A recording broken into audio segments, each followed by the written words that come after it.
BD ইন্টেরিয়রের নতুন এক প্রজেক্টে আপনাদের সবাইকে স্বাগত জানাচ্ছি। আজ আমরা এসেছি বনশ্রীর ব্লক সিতে। এখানে একটা ফ্ল্যাট আমরা ঘুরে দেখবো এবং আপনাদেরকে দেখাবো, জানাবো সেখানকার খুঁটিনাটি সব কিছু কীভাবে কি তৈরি করা হয়েছে।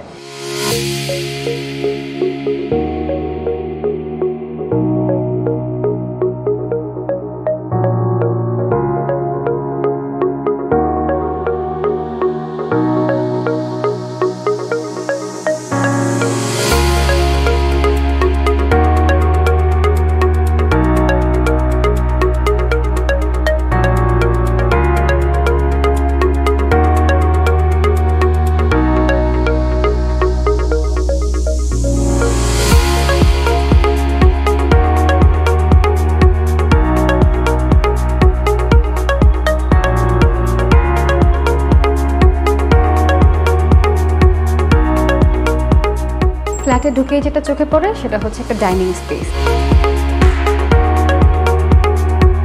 এই সাইডটাতে আছে 6 সিটার একটা ডাইনিং টেবিল, যেটার উপরের পোর্শনটা করা হয়েছে টোটালি মার্বেল দিয়ে। আর এর সাথে অ্যাটাচ যেটা আছে সেটা হচ্ছে একটা ওপেন কিচেন থিম।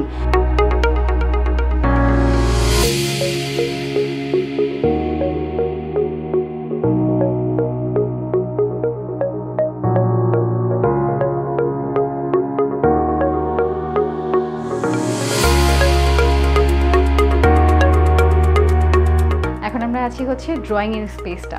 ড্রয়িং জায়গাটাই হচ্ছে অনেক বেশি কোজি থাকতে হবে এবং সেই জায়গাটাতে যেন খুব সুন্দর একটা ফ্যামিলি এনভায়রনমেন্ট ক্রিয়েট করা যায় এরকম হতে হবে, সেই চিন্তা ভাবনাকে মাথায় রেখে তো এখানকার ড্রয়িংটা সাজানো হয়েছে।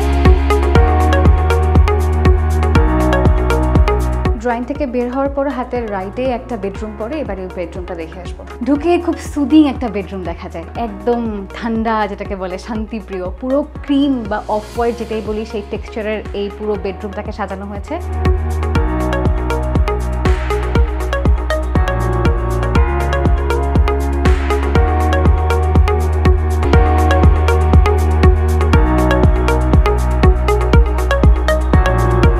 এন্ট্রেন্সটা ক্রস করে ডাইনিং এর সাথে এই সাইডটাতে আছে ডিনার ওয়াগন। ডিনার ওয়াগনের টপটা করা হয়েছে মার্বেল দিয়ে এবং এটা একটু ব্ল্যাকিশ বা চারকোল টাইপের যে কালারটা, সেই কালারের টেক্সচার, আর তার সাথে লেজার কাট মিরর।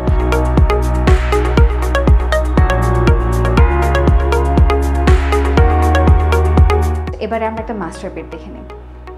একদম ঢুকেই চোখে পড়বে হচ্ছে একদম ওয়েল ডেকোরেটেড একটা খাট, হেভি, যেটা এই রুমের সাথে মানানসই। প্রত্যেকটা রুমের হাইট ওয়েটের সাথে ফার্নিচার ডেফিনেটলি ডিপেন্ড করে।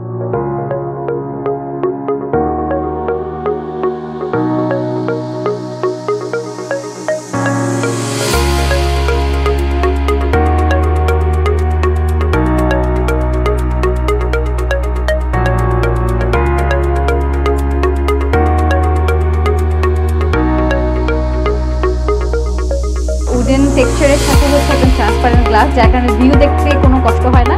আর বারান্দাতে আসলে ভিউর তো এখানে কোনো অভাবই নেই। এবারে দেখবো এই বাসার চাইল্ড বেডটা। চলুন চাইল্ড বেডটা দেখি। চাইল্ড বেড হলেও কিন্তু সাইজটা একেবারেই চাইল্ডের মতো না, এটা যথেষ্ট বড় এবং অনেক কিছু এই রুমটাতে আছে।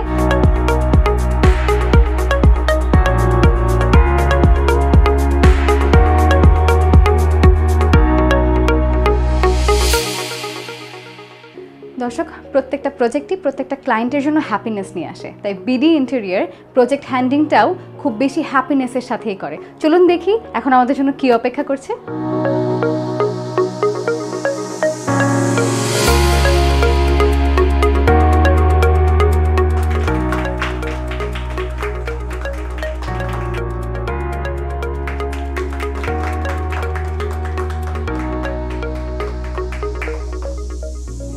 দর্শক, এবারে আমরা কথা বলবো এই ফ্ল্যাটের যিনি ওনার রূপক ভাই, তার সঙ্গে জানবো তার এক্সপিরিয়েন্স বিডি ইন্টেরিয়রের সাথে কীরকম ছিল। ভাইয়া, প্রথমেই জানতে চাচ্ছি কেন আপনি এই বিডি ইন্টেরিয়রকে চুজ করলেন এবং এদের সাথে আপনার ফ্ল্যাটের এই পুরো জার্নিটা কেমন ছিল? প্রথমত আমার ভাইয়া, যিনি এটা ওন করেন, আমি একটা ছোটো ভাই, সো উনি অনলাইনের থ্রুতে বিডি ইন্টেরিয়রের যে কানেক্টিভিটিটা, এখানে আমাদের কানেক্টিভিটিটা শুরু হয়, যাত্রাটা শুরু হয়। সো আমাদের এমডি স্যার, যিনি আপনাদের বিডি ইন্টেরিয়র ওনার, তো ওনার সাথে প্রথম অবস্থা থেকে একটা ভালো কানেক্টিভিটি শুরু হয়। যেমন বিহেভিয়ার যেভাবে ট্রিট করছিলেন ওই প্রথম থেকে, বেসিক্যালি পুরো বিল্ডিংয়ের A to Z ফলো আপে ছিলাম। আমি বলতে চাই যে বিডি ইন্টেরিয়রের সাথে আমার যে জার্নিটা, আমি ফার্স্ট টু লাস্ট যদি বলতে চাই, অনেক স্মুথ ছিল। ইভেন দো ওরা এতটা সাপোর্টিভ মেন্টালিটি রোল প্লে করছে যেটা আসলে আনএক্সপেক্টেড ছিল ওয়ান সর্ট অফ। সো আমি বলতে পারি যে ইনশাল্লাহ ইন ফিউচার তারা অনেক বেশি গ্রো করবে। ইভেন আমার জায়গা থেকে আমি 100% স্যাটিসফাইড। তাদের বিহেভিয়ার, তাদের ট্রিট, ইভেন তাদের ওয়ার্ক, একটা কাজ স্মুথলি উঠানো এবং প্রপারলি ফিনিশ করা, it's a pretty tough with client satisfaction. তো আমার দিক থেকে আমি বলবো যে ওনারা এই জায়গায় 100% সাকসেসফুল। আর যদি কাজের কথা জিজ্ঞাসা করি, আপনাদের ডেফিনেটলি কোনো এক্সপেকটেশন ছিল ফ্ল্যাট সাজানো নিয়ে, আপনাদের নিজেদের কিছু ইচ্ছা ছিল, সেই বিষয়টা জানতে চাই, সেটা কেমন বা কতটুকু স্যাটিসফ্যাকশন লেভেলে ছিল? হ্যাঁ, আমি বলবো ওনারা যথেষ্ট ফ্লেক্সিবল। যখনই আমি কোনো কিছু কারেকশনের জন্য বলি, ইভেন তো আমি যদি কোনো কিছু অ্যাড করতে চাই, ওনারা বলে যে উইলিংলি, আমার কথা হচ্ছে যেটাই বলবো সেটা ওনাকে ওনাদের মতো করে দেয় যে আপনারা এটা করতে পারেন, উল্টায় আরও সাজেশান দেয়, যেটা আমার কাছে ভালো লাগলো আর কি। আমার দিক থেকে আমি বলবো যে আমার মোটামুটি ভালো এক্সপিরিয়েন্স ছিল এই সব সেক্টরে, যেহেতু A to Z আমি বিল্ডিংয়ের সাথে ইনভলভমেন্ট ছিলাম। সো ওনাদের সব কিছু আমি নোটিস করার ট্রাই করতাম, অ্যাকচুয়ালি কোথায় তাদের লেকিং আছে কিনা, কীভাবে ট্রিট করতেছে, কোথায় তারা রং করতেছে কিনা। সো ওভারঅল সব কিছু মিলিয়ে আমি দেখলাম যে না, যথেষ্ট হেল্পফুল। ইভেন আমার একদম ইন্টেনশন তৈরি হলো যে ইন ফিউচার যদি আমার ভাইয়া আমরা যদি কোনো নতুন প্রজেক্ট করতে চাই, so definitely will higher them. আমি যেহেতু আমার দিক থেকে আমার এক্সপিরিয়েন্স বললাম যে আমার যথেষ্ট হ্যাপি আমি তাদের কাজের উপরে। সো আমি অন্যদেরকেও আমি বলতে চাই যে আমার রিকোয়েস্ট, যেটা আপনারা চাইলে একবার ট্রাই করতে পারেন। BD interior is truly amazing, one sort of best I can say the platform, যারা ইন্টেরিয়র জগতে আমি বলতে পারি যে সেরা।